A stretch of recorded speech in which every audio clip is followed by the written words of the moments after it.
Here's exactly how to fix MetaMask transactions stuck on pending in under 60 seconds. Open MetaMask and hit the Activity tab. You will see your stuck transaction sitting there with a pending label.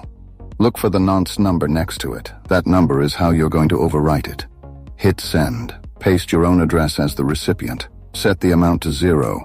Now open the advanced gas settings and type in that same nonce from the stuck transaction.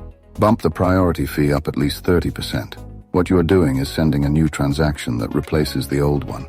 Same nonce means the network treats it as a do-over. This one actually goes through because it is paying enough gas. If none of that worked or you cannot see the nonce, just go Nuclear, Settings, Advanced, Clear Activity tab data. This does not touch your funds, it just wipes the local history and forces MetaMask to resync from the blockchain. Your stuck transaction is gone and you can start fresh. The pending transaction is replaced or cleared and MetaMask is ready for new transactions with no queue blockage. If you trade crypto, scan tokens on VerdictSwarm before you trade. Link in the description. Subscribe for more fast fixes.